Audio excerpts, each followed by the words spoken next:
Hi, I'm Steve Gaynor. I'm the co-founder of the. So Christmas Duck. Christmas Duck is a fan favorite. He's kind of a mascot, I guess, and I think that's partly because it's a weird concept, a Christmas duck, and partly because it's like the first unique thing that you encounter in the game. It's kind of personified as like a little character, but the thing is, Christmas Duck was not planned. Oh man, mom handwriting. We went through a lot of different moms for handwriting. A lot of different moms contributed handwriting for our game. At first, let's see, how did we do? What were we doing at first? I think I just did it, and it wasn't great. And then we had Emily do it. Hi, I'm Chris Remo, the composer on Gone Home. In my commentary tracks... Hi, this is Corin Tucker from Heavens to Betsy. And Heavens to Betsy was a band that formed in 1991, actually. And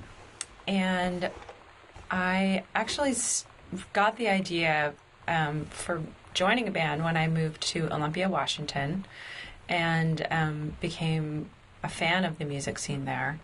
And it seemed like everyone was in a band. So I decided I was going to start a band too. When you're putting. So these are all the VHS tapes, or most of them, in the house. And my name is Sarah Grayson, and I do the voice of Sam Greenbrier in Gone Home.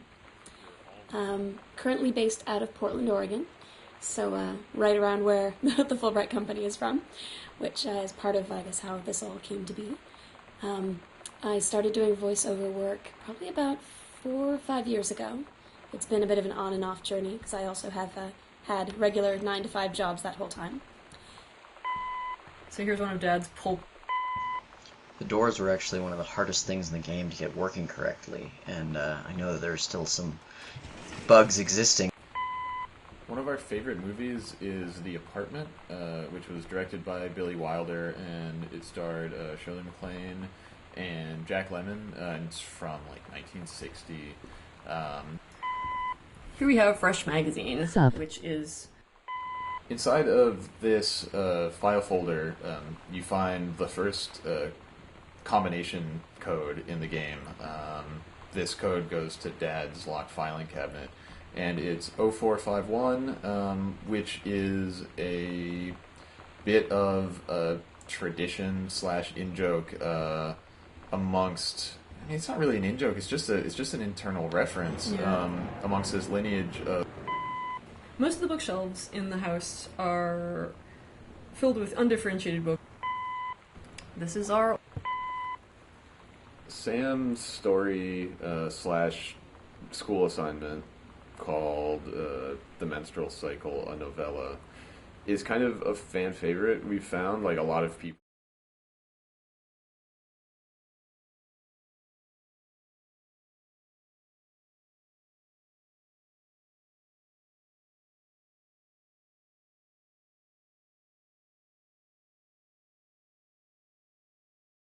done like some homework, and I thought sex ed homework would be interesting because sex ed is a weird class in high school to be in, and so I Google searched for an actual...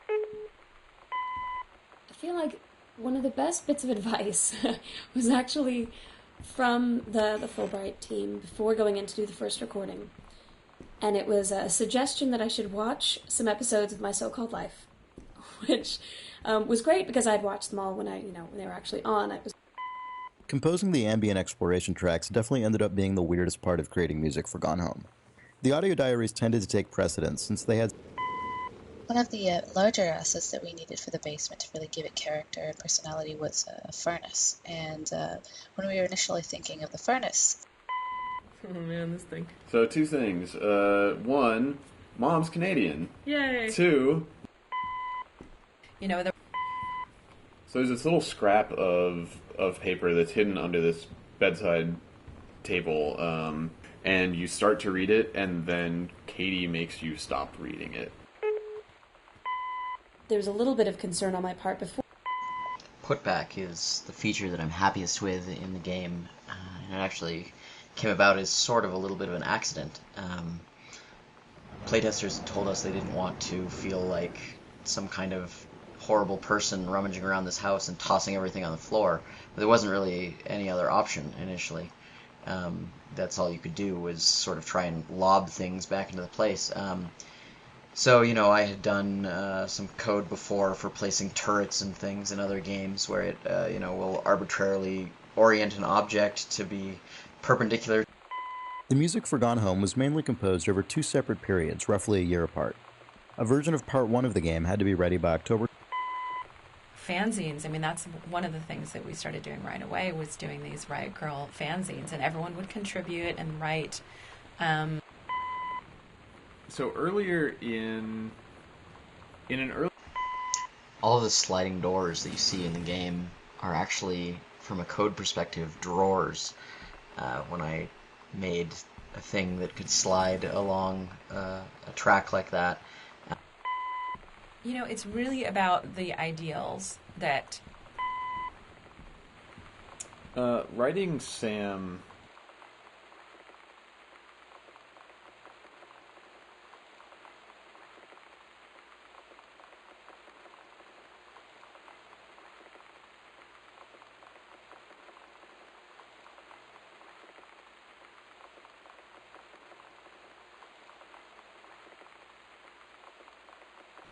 was a unique challenge, just in the sense of, on the one hand, it was very much from my personal experience because it's about being a teenager and my memories from that time, as an individual, but also who Sam was and what her experience was. Came about as a result of kind of problem solving that we were doing, that Carla and I were doing, just figuring out what the story and what the conflict in the story was going to be. So, by the time we figured out this was all going to take place in one house, and the conflict was going to be between the members of this family, and it had to be kind of irreconcilable differences that would cause serious drama between the members of this family, we started thinking, what form could that take? Could it be that the teenager of the family falls in love with somebody that they're not supposed to and the parents don't agree? And what is the contemporary version of that? And so, we at some point decided that we were going to... When you put out any sort of... For a long time, the kitchen was not going to be mid-renovation the way that it is. So I'm Sarah Argidale. This is my salad dressing, named for my experience with being in Russia and that being what everyone knows me for. I studied Russian in college, and I lived there for about a year, teaching English when I finished. Definitely the second half was where a lot more of the emotional weight in the character came out, and that was a lot to... Oh, you found an Easter egg! Who found it? You found it! This is the best! You looked up! No one in a first-person game looks up! So that was... I'd already played through the first full half of Gone Home before I started composing any music, which was really important to understand how the game felt and played and looked. But I didn't get a build of the complete game until I'd already been delivered the Part 2 audio logs, and then ended up not playing any of the second half of the game until it was fully complete and I'd written all the music. This wasn't... Really early on, we didn't really give Kate very specific direction for this. She gave... So you want to talk about this fucking jazz mug? Nobody wants to talk about the jazz mug. Well, it's except the for worst. Carla. I hate it. It's the worst. that was such a common theme when we were like approving assets or making stuff visually for Gone Home is just like, oh my god, that's hideous. I fucking hate it. We're putting it in the game. Yeah, Because there's like so just much like of that. awful '90s furniture and like the Like we see it in a secondhand store or like or you just see on it in the internet. Sears catalog like, we yeah, bought, it's and it's also just true. like there's We so just many go like, fucking "Oh, ruffles on it. I want oh." to puke. Like the wicker furniture in Yeah. Mom and Dad's room. Right. It's like that's fucking hideous. We need it.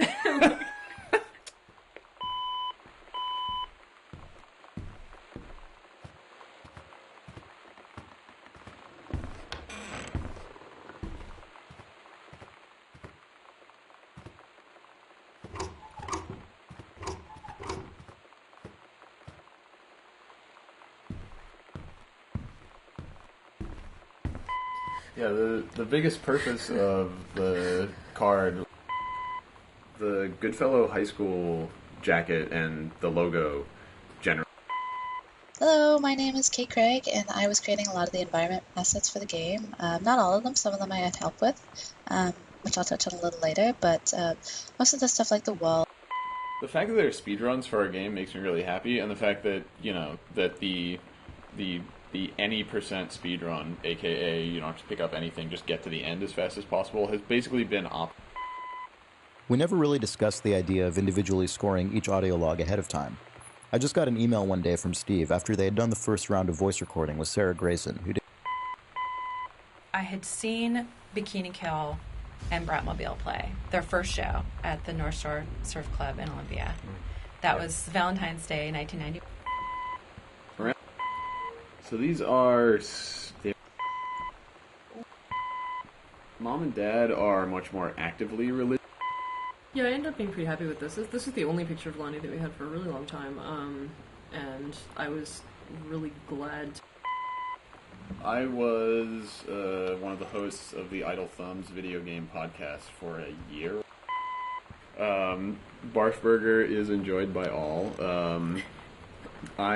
So the thing is, a lot of Gone Home is about pointless interactivity that is sort of things being... The boxes of tampons that you can find in the washrooms around the house. Well, I mean, one of the most comforting things in the world to me is having somebody, like, brush my hair or stroke my head. Like, my mom, when I wasn't feeling well, I could lie down in her lap, she would just brush my hair. And it would always make me feel better. Like, the weirdest way. I couldn't figure out why, but it just seemed like this friendly connection. The life cycle of the condom.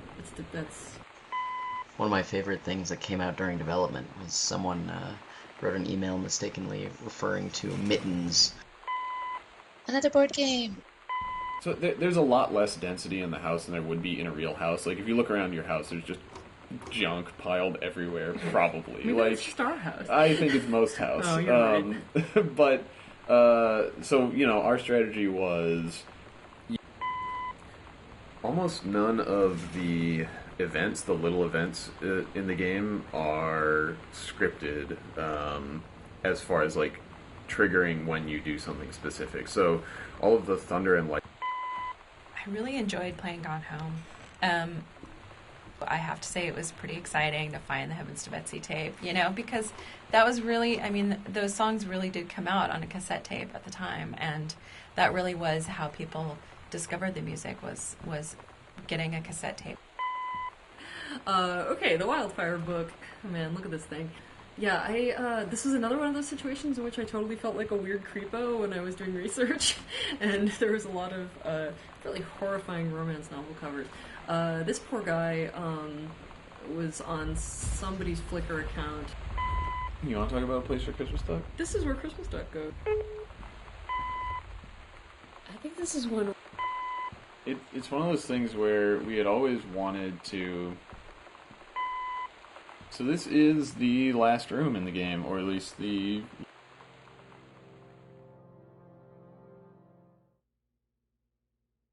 Katie, I'm so sorry that I can't be there to see you in person, that I can't tell you all this myself.